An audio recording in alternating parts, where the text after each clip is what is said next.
Ya, puji Tuhan, Bapak Ibu semuanya. Selamat memasuki bulan baru, yaitu bulan Maret, bulan yang penuh berkat. Di awal minggu ini, kita boleh menerima berkat firman Tuhan, sehingga kita terus berjalan bersama dengan firman Tuhan, untuk bisa menikmati berkat yang dari Tuhan. Sebelumnya kita akan deklarasikan kabar baik untuk kita semuanya. 1, 2, 3. Inilah kabar baik, saya diselamatkan oleh kasih karunia Allah, bukan oleh perbuatan saya. Saya dibenarkan, saya diubahkan, dan saya diberkati di dalam Dia. Sekarang saya tahu segala sesuatu terjadi dalam kehidupan saya untuk kebaikan, karena saya dipanggil sesuai dengan rencananya. Bersama kita hidup untuk kemuliaan Allah. People is our mission. Connect with God and make disciple. Alive in clarity. Nah, puji Tuhan Bapak Ibu semuanya.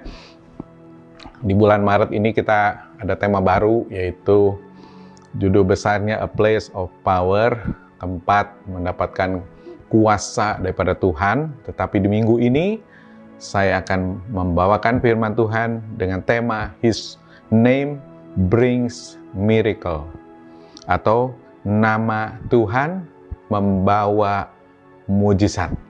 Nah, ini penting Bapak Ibu semuanya, buat kita semuanya untuk bisa mendapatkan mujizat Tuhan setiap hari, karena kita percaya kepada nama Tuhan, ya. Nah, kita baca dulu ayatnya dalam Kisah Rasul 3 ayat 1 sampai 10. Kita bacakan dengan iman kita, dan kita boleh mengerti apa yang terjadi pada waktu itu, sehingga firman Tuhan bisa kita praktekkan dalam kehidupan kita setiap hari, Bapak Ibu semuanya, ya. Kisah Rasul 3 ayat 1. Pada suatu hari menjelang waktu sembahyang, yaitu pukul 3 petang, naiklah Petrus dan Yohanes ke bait Allah. Di situ ada seorang laki-laki yang lumpuh sejak lahirnya, sehingga ia harus diusung. Tiap-tiap hari orang itu diletakkan dekat pintu gerbang bait Allah yang bernama Gerbang Indah, untuk meminta sedekah kepada orang yang masuk ke dalam bait Allah.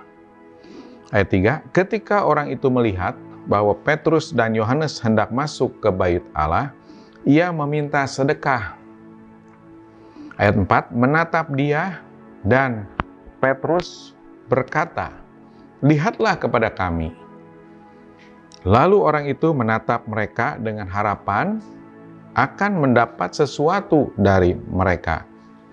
Ayat 6, tetapi Petrus berkata, emas dan perak tidak ada padaku, tetapi apa yang kupunyai, kuberikan kepadamu. Demi nama Yesus Kristus, orang Nazaret itu, berjalanlah. Ayat 7, lalu ia memegang tangan kanan orang itu dan membantu dia berdiri. Seketika itu juga kuatlah kaki dan mata kaki orang itu. Ayat 8, ia melonjak berdiri lalu berjalan kian kemari dan mengikuti mereka ke dalam bait Allah, berjalan dan melompat-lompat serta memuji Allah. Ayat 9, seluruh rakyat itu melihat dia berjalan sambil memuji Allah. Ayat 10, lalu mereka mengenal dia, orang yang biasanya duduk meminta sedekah di gerbang indah bait Allah, sehingga mereka takjub dan tercengang tentang apa yang telah terjadi padanya. Nah, kita berdoa buat firman Tuhan Bapak Ibu semuanya. Bapak Surgawi, kami berdoa buat firman Tuhan yang sudah kami baca pada pagi hari ini, supaya Tuhan memberikan hikmat untuk kami boleh menerima berkat firman Tuhan. Dan hamba-Mu sendiri akan menyampaikan firman Tuhan. Tuhan berkati, juga jemaat Tuhan yang ada di tempatnya masing-masing juga Tuhan berkati, sehingga kami boleh terus dikuatkan dengan firman Tuhan, dan firman Tuhan akan terus hidup dalam kehidupan kami. Dalam nama Tuhan Yesus Kristus kami berdoa. Amin.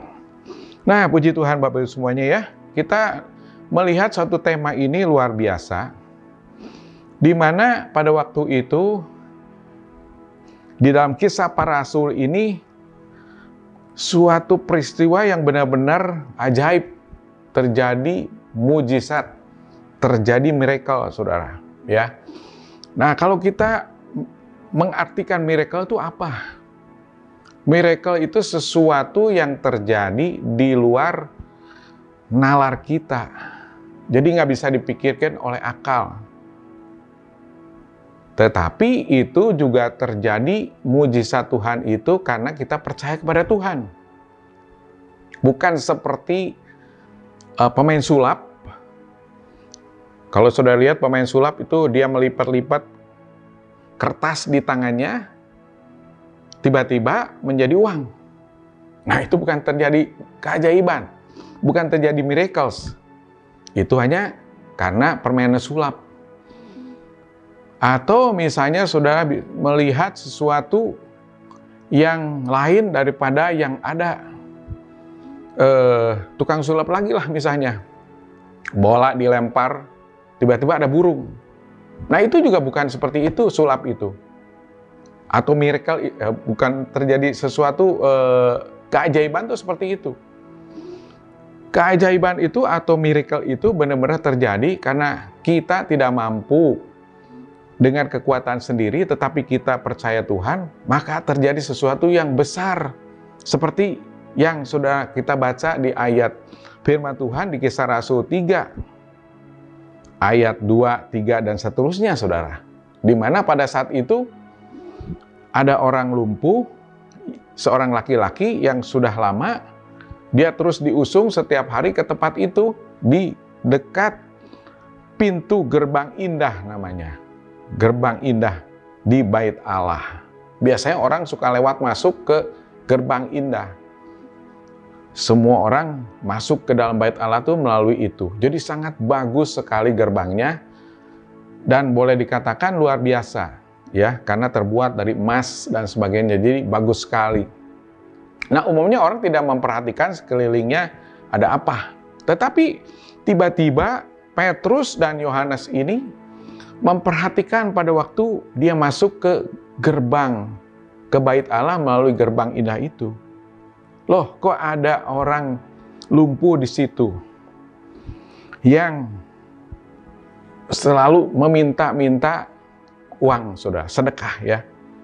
Nah, tetapi si Petrus dan Yohanes ini pada waktu masuk, dia ditanya, diminta oleh pengemis itu, orang yang lumpuh itu. Nah, malahan Petrus itu berkata, ayo lihat kepadaku, lihat kepada kami, di ayat yang keempat itu. Menatap dia dan Petrus berkata, lihatlah kepada kami. Jadi seolah-olah Petrus ingin mengalihkan keadaan bahwa dia nggak punya apa-apa. Ya, nah si orang lumpuh itu juga berharap mendapatkan sesuatu dari Petrus dan Yohanes. Mendapatkan uang tentunya. Sehingga pada waktu itu, saudara, Petrus berkata di ayat yang ke-6 tadi, emas dan perak tidak ada padaku, tetapi apa yang kupunyai kuberikan kepadamu. Demi nama Yesus Kristus, orang Nazaret itu, berjalanlah. Nah, ini tiba-tiba terjadi sesuatu keajaiban atau miracles itu pada waktu orang lumpuh itu mendengar demi nama Yesus Kristus. Di ayat yang ke-7 dikatakan, lalu ia memegang tangan kanan orang itu, memegang tangan kanan, ya, diangkat seolah-olah dan membantu dia berdiri. Seketika itu juga kuatlah kaki dan mata kaki orang itu. Jadi seolah-olah ada suatu kekuatan supranatural yang disalurkan melalui tangan Petrus kepada orang lumpuh itu. Sehingga dengan keadaan itu, si orang lumpuh itu kuat kakinya. Yang selama ini dia tidak menggunakan kaki karena lumpuh. Mata kakinya juga kuat. Sehingga dia berdiri, lalu berjalan kian kemari, melompat-lompat, saudara. Ini satu keajaiban. Ini satu benar-benar miracles. Bukan dibuat-buat oleh Petrus dan Yohanes. Bukan dibikin seperti tukang sulap itu. Tetapi karena ada kuasa, power itu, a place of power yang disalurkan dari perkataan si Petrus itu kepada orang lumpuh demi nama Yesus Kristus. Nah, ini ada sesuatu power, kuasa, sehingga membuat jiwanya orang lumpuh itu semangat untuk berdiri, saudara. Sehingga kakinya kuat, mata kakinya kuat, dan itu terjadi satu luar biasa, orang lumpuh itu bisa berjalan, melompat-lompat. Di sini kalau kita lihat seketika itu juga, nah di dalam bahasa Inggrisnya yaitu immediately, pada saat itu, pada detik itu, atau bisa dikatakan quickly, direct, atau instantly, instan. Ya, instan terjadi, tidak ada jeda waktu yang begitu lama. Pada saat dipegang tangan kanannya orang lumpuh itu, dia bisa bangkit berdiri. Jadi seluruh rakyat pun melihat itu ada satu kekaguman dan memuji Allah. Nah, di sini Bapak Ibu semuanya, keajaiban ini boleh terjadi karena ada nama Yesus Kristus, ya. Bukan nama Petrus yang dikatakan, bukan nama Yohanes, tetapi dalam nama Yesus Kristus.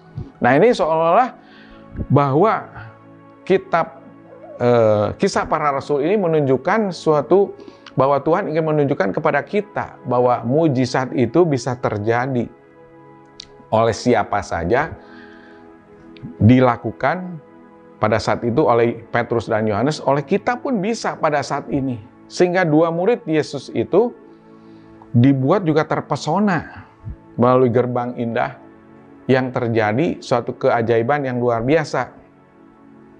Nah, jadi dengan memusatkan pandangan mata mereka kepada Yesus, maka ada sesuatu keajaiban yang terjadi. Bukan ditujukan kepada Yohanes atau Petrus, saudara. Ya. Nah, ini kita harus pahami bahwa Allah itu memberikan kepada kita semua kemampuan untuk membuat atau melihat mujizat terjadi yang dalam kehidupan kita semuanya. Nah, semoga apa yang saya uraikan kita bisa mengerti bahwa mujizat itu bisa terjadi dengan mengatakan nama Yesus Kristus, tetapi bagian kita juga ada yang harus kita lakukan. Seperti si orang lumpuh itu mau melakukan usahanya karena mendengar nama Yesus. Sehingga jiwanya itu bergelora atau jiwanya benar-benar dikuatkan, hatinya, sehingga pikirannya punya langsung pemikiran, saya harus bangun, saya harus bangkit. Sehingga terjadilah mujizat itu, saudara. Ya. Nah, di saat situasi saat ini, pandemik ataupun keadaan apapun yang terjadi, saudara ya, kita perlu mujizat Tuhan dalam kehidupan kita setiap hari. Jadi istilahnya poin yang saya mau uraikan atau berikan kepada Bapak Ibu semuanya ada dua. Yang pertama, seberapa besar ekspektasi kita terima mujizat? Seberapa besar, saudara? Seberapa besar inginnya kita mendapatkan mujizat itu? Ya. Nah, kita harus benar-benar mengandalkan Tuhan, benar-benar mengandalkan akan nama Yesus. Bukan nama seseorang. Kadang-kadang ada orang-orang yang ingin ada mujizat atau ada sesuatu keajaiban terjadi, pergi sama orang pintar. Nah, itu tidak akan terjadi begitu saja. Ada sesuatu sebab akibatnya nanti. Nah, yang pertama poin yang tadi saya jelaskan, seberapa besar ekspektasi atau keinginan kita terima mujizat. Nah, tergantung dari kita, Bapak Ibu semuanya. Di ayat yang kedua dikatakan di situ ada seorang laki-laki yang lumpuh sejak lahir sehingga ia harus diusung. Tiap-tiap hari orang itu diletakkan dekat pintu gerbang Bait Allah yang bernama Gerbang Indah untuk meminta sedekah kepada orang yang masuk ke dalam Bait Allah. Ayat yang ketiga, ketika orang itu melihat bahwa Petrus dan Yohanes hendak masuk ke Bait Allah, ia meminta sedekah. Tuh, jadi tugasnya tiap hari itu si orang lumpuh ini hanya meminta sedekah, minta dikasihani, saudara. Dalam Kisah Rasul 3 ayat 2 tadi sampai 3. Jadi tiap hari itu dia hanya ekspektasinya minta sedekah, minta uang atau minta harta, minta apa yang bisa dia gunakan untuk kehidupan sehari-hari. Bukan minta mujizat kesembuhan dari lumpuhnya. Bukan. Jadi tidak ada ekspektasi pada saat itu. Tidak ada sesuatu harapan atau keinginan untuk sembuh dari lumpuhnya. Pada awalnya seperti itu, Bapak Ibu semuanya. Si orang lumpuh ini hanya minta sedekah, minta dikasihani. Ya, nah itulah yang terjadi. Tetapi luar biasanya Petrus dan Yohanes itu datang ke tempat itu. Sehingga terjadi sesuatu yang berbeda kondisinya dengan orang lumpuh itu. Jadi pada awalnya pengemis itu atau orang lumpuh itu hanya ada di tempat yang nyaman, tiap hari diusung ke pintu gerbang Bait Allah atau gerbang indah, yaitu tempat yang strategis buat dia, saudara ya. Karena ia berada di tempat yang sibuk orang pada masuk ke Bait Allah melalui gerbang indah, orang akan memberikan sedekah, uang recehan, atau apa yang bisa diberikan ke orang lumpuh itu sebagai pengemis. Hanya begitu saja tugasnya, keinginannya. Jadi posisinya itu seperti di dalam comfort zone. Udah nyaman orang itu. Walaupun nggak bisa jalan, tapi memang ada yang menolong atas karena kebaikan orang dipindahkan tempatnya dari mana ke tempat pintu gerbang Bait Allah. Jadi lupa akan sakit lumpuhnya. Lupa akan kesulitan yang besar terjadi, jadi hidupnya hanya mengandalkan orang lain, saudara. Nah, ini satu hal yang tragis sekali. Orang lumpuh tidak mau sembuh dari lumpuhnya, karena dia tidak punya ekspektasi. Dia tidak punya kemauan untuk sembuh daripada lumpuh. Jadi ekspektasi besar orang lumpuh itu pada waktu terima mujizat saat itu karena dia mendengar nama Yesus. Sehingga timbul semangat, timbul ekspektasi, yaitu ekspektasi itu harapan besar. Aduh, aku harus sembuh nih. Tidak boleh meminta-minta lagi, tidak boleh hanya mengandalkan orang lain. Sehingga imannya pun timbul. Nah, di dalam Yakobus 2 ayat 17, iman tanpa perbuatan pada hakikatnya adalah mati. Nah, jadi mujizat ini ada dihubungkan dengan iman. Karena kita mendengar nama Yesus, maka iman kita timbul, hati kita bergelora, hati kita semangat, jiwa kita semangat, maka ada sesuatu usaha dari kita untuk menggapai sesuatu yang ingin dicapai. Seperti pada saat itu kesembuhan yang terjadi. Karena orang lumpuh itu mendengar nama Yesus. Di ayat 6 dikatakan, di dalam Kisah Rasul 3, tetapi Petrus berkata, emas dan perak tidak ada padaku, tetapi apa yang kupunyai, kuberikan kepadamu, demi nama Yesus Kristus orang Nazaret itu berjalanlah. Di ayat yang ke-7, lalu ia memegang tangan kanan orang itu, dan membantu dia berdiri, seketika itu juga kuatlah kaki dan mata kaki orang itu, saudara. Nah, inilah ekspektasi atau harapan besar yang timbul daripada orang lumpuh itu pada saat mendengar nama Yesus Kristus. Jadi setelah mendengar nama Yesus, iman itu timbul dengan luar biasa. Seketika itu juga. Nah, bagaimana dengan kehidupan kita, Bapak Ibu semuanya? Di saat situasi saat ini mungkin kadang-kadang kita menghadapi kesulitan, kita kadang-kadang menghadapi masalah. Nah, tentunya kita merindukan ingin mujizat terjadi. Misalnya pada waktu ini kita lagi sakit, nggak sembuh-sembuh, saudara ya, ayo berdoa terus kepada Tuhan dan ekspektasi kita besar kepada Tuhan untuk terima kesembuhan. Yang sakit di rumah misalnya, ayo terima kesembuhan. Itu lupakan dulu kesakitannya, ingat Tuhan, ingat nama Yesus, maka setelah itu ada satu kuasa yang supranatural terjadi dalam kehidupan tubuh kita. Maka akan terjadi mujizat, saudara. Ya, yang menghadapi segala kesulitan, misalnya menghadapi pekerjaan, berdoa kepada Tuhan, minta mujizat Tuhan. Demi nama Tuhan Yesus, Aku butuh pekerjaan. Tuhan memberikan pekerjaan. Nah, ayo dengan supranatural, maka Tuhan akan memberikan kita semangat untuk mencari pekerjaan. Bukan hanya diam merenung atau bergumul dengan kesulitan yang ada, tetapi kita berbagai cara untuk mencari pekerjaan. Nah, akan terjadi mujizat Tuhan untuk saudara dan saya. Ya. Nah, itu ekspektasi itu penting, ya. Harapan besar itu, terima mujizat itu penting kita miliki pada saat ini.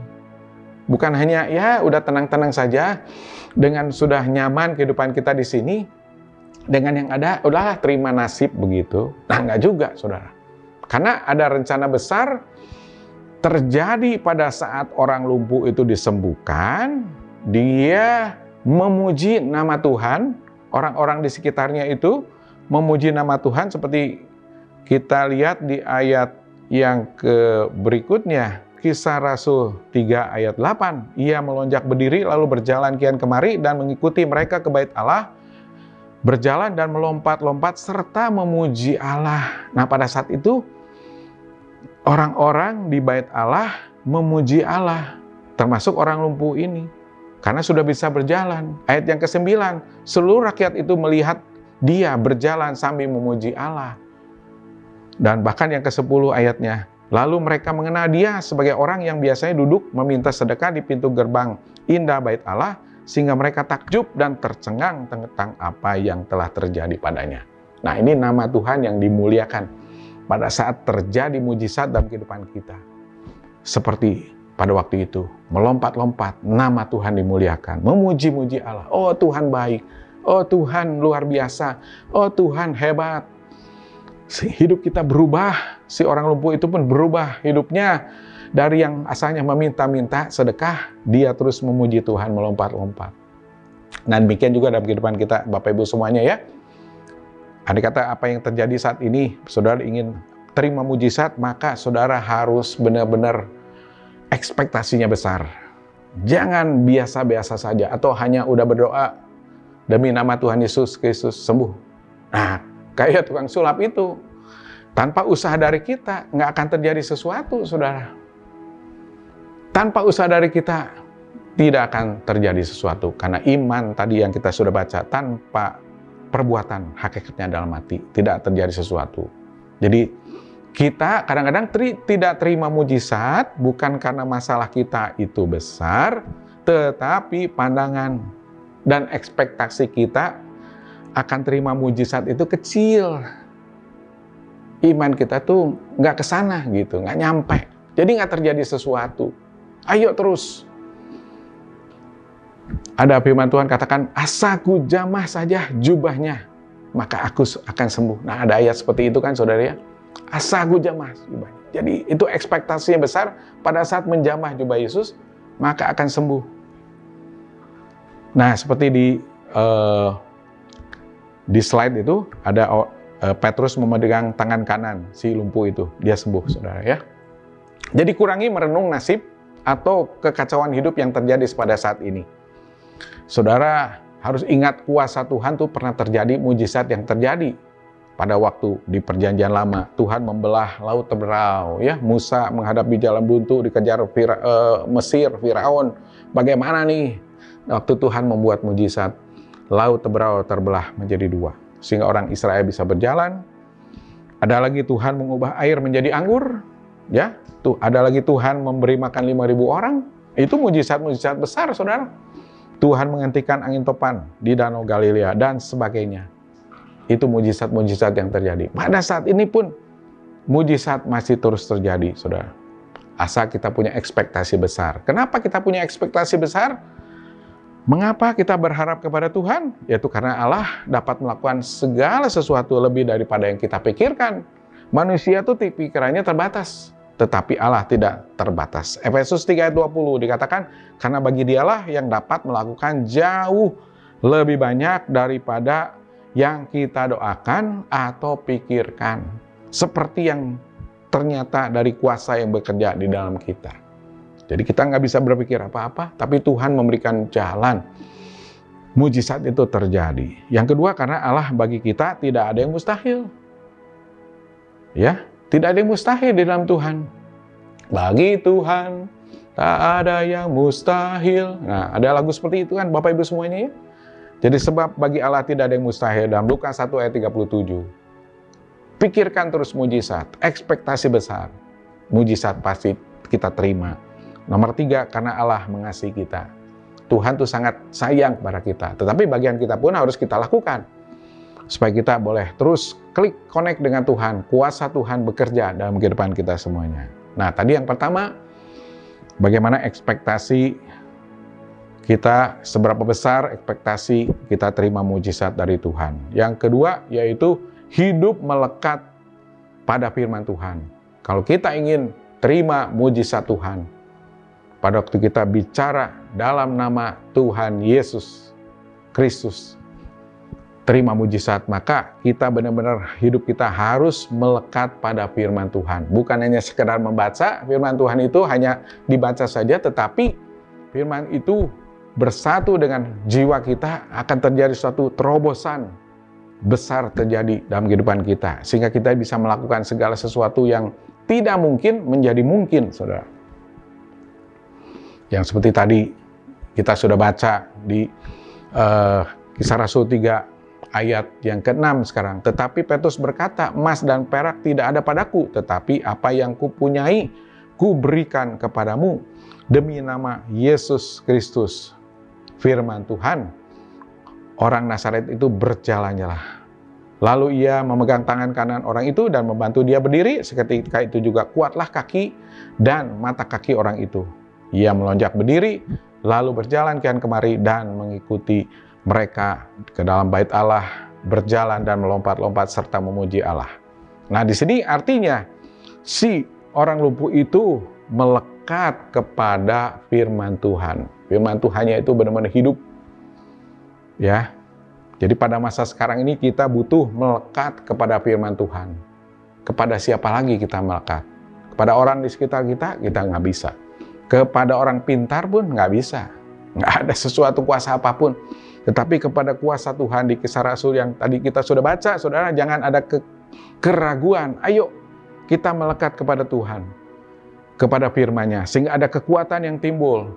Seperti orang lumpuh itu melonjak berdiri, ya, berjalan, melonjak berdiri. Artinya bangkit dari sakitnya, bangkit dari keterpurukannya, saudara. Bangkit dari kehidupan yang lama, sehingga dia mempunyai hidup yang baru. Menjadi orang yang lebih dihargai, bukannya sekedar minta-minta uang di pintu gerbang bait Allah. Nah, demikian juga dengan kehidupan kita. Ayo melekat kepada firman Tuhan. Kita bangkit, saudara, kita melonjak berdiri. Bangkit dari sakit, saudara yang sakit saat ini, ayo bangkit, berdoa. Bangkit, kuasa Tuhan bekerja. Sehingga kita bisa menikmati kesembuhan. Bangkit dari keterpurukan ekonomi, mungkin menghadapi kesulitan saat ini pekerjaan, ekonomi, ayo bangkit. Katakan nama Tuhan, saya bangkit dari keterpurukan ekonomi. Bangkit, saudara, sehingga kita berubah, pikiran kita berubah, tidak merenungkan akan nasib kita ataupun yang terjadi saat ini, tapi ada sesuatu tindakan kita yang supranatural. Tuhan akan menolong kita semuanya. Bangkit dari sakit hati, kadang-kadang kita diomongin orang sakit hati, ayo nggak usah dipikirin lagi. Bangkit. Semuanya Tuhan sudah bereskan dan kita akan mendapatkan mujizat. Luar biasa Tuhan kita. Luar biasa firman Tuhan ini. Luar biasa. Firman itu menjadi andalan bagi kehidupan kita semuanya, saudara. Jadi apa yang sedang menjadi beban kita saat ini, ayo katakan, hidup kita melekat kepada firman Tuhan, maka alihkan pandangan kita untuk terima mujizat dari Tuhan. Ayatnya dalam Mazmur 63 ayat 9 dikatakan, jiwaku melekat kepadamu, tangan kananmu menopang aku, saudara. Ini luar biasa, Mazmur katakan seperti itu. Jiwaku melekat kepada tanganmu, tangan Tuhan yang menopang aku, sehingga ada kekuatan untuk kita bisa berdiri, berlari, melompat-lompat. Nama Tuhan yang dimuliakan. Demikian firman Tuhan yang bisa saya sampaikan, saudara. Semoga firman Tuhan menjadi berkat bagi kita semuanya. Dan kita harus terus berjalan di dalam Tuhan, untuk kita boleh mendapatkan mujizat Tuhan, asal kita mempunyai ekspektasi yang besar, yang pertama. Dan yang kedua, kita harus melekat kepada firman-Nya itu. Sehingga firman-Nya itu benar-benar bekerja dalam kehidupan kita, sehingga kita bisa melihat sesuatu mujizat terjadi. Wow ini, dalam situasi sekarang pandemik, tapi kita terima mujizat-mujizat dari Tuhan. Bukan karena tukang sulap itu, tetapi Tuhan itu ada bekerja bersama dengan kita. Mari kita berdoa buat firman Tuhan.